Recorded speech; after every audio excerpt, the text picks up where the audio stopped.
രാജസ്ഥാനിലെ നിഗൂഢ ഗ്രാമമായ കുൾധാര. മനുഷ്യവാസമില്ലാതെ വിജനമായി കിടക്കുന്ന നിഗൂഢതകളും പ്രേതകഥകളും കൊണ്ട് നിറഞ്ഞ ഈ ഗ്രാമത്തിന് പറയാനൊരു ചരിത്രമുണ്ട്. 13-ാം നൂറ്റാണ്ടിൽ പലിവാൾ ബ്രാഹ്മണർ താമസിച്ചിരുന്ന ഒരു സമ്പന്ന ഗ്രാമമായിരുന്നു കുൾധാര.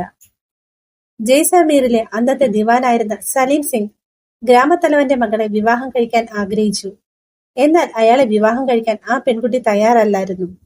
ശക്തനായ പ്രഭുവിനെ നിരസിച്ചാൽ എന്ത് സംഭവിക്കുമെന്ന് ഭയന്ന് ഗ്രാമവാസികൾ അയാളുടെ മുന്നിൽ കീഴടങ്ങുന്നതിനു പകരം ആ ഗ്രാമത്തിൽ നിന്ന് പലായനം ചെയ്തു. ഗ്രാമം വിടുന്നതിന് മുമ്പ് അവർ വീടുകൾ ഉപേക്ഷിച്ചു പോകുന്നതിന്റെ ദുഃഖത്തിൽ ആ ഭൂമിയെ ശപിച്ചു. അത് പൂർണ്ണമായും എന്നേക്കുമായി ശൂന്യമാകുമെന്നവർ വിധിച്ചു. അതിനാൽ ആ ഗ്രാമത്തിൽ താമസിക്കാൻ ശ്രമിക്കുന്ന ഏതൊരാളുടെ മേൽ നാട്ടുകാരുടെ ശാപം ഏൽക്കുമെന്ന് ഭയന്ന് അവിടെ ആരും വരാതെയായി. ആ ഗ്രാമത്തിൽ ശാപം ഇപ്പോഴും നിലനിൽക്കുന്നു എന്ന് പറയപ്പെടുന്നു. പൂർണ്ണമായി നശിച്ച ആ ഗ്രാമത്തിൽ അജ്ഞാത ശബ്ദങ്ങളും ആത്മാക്കളും പ്രേതനിഴലുകളും തെരുവുകളിൽ പ്രതിധ്വനിക്കുന്ന കാലച്ചുകളും ഉള്ളതായി സന്ദർശകർ അവകാശപ്പെടുന്നു. അതിനാൽ ഇന്നും കുൾധാര പ്രേതഭൂമിയെ തന്നെ നിലനിൽക്കുന്നു.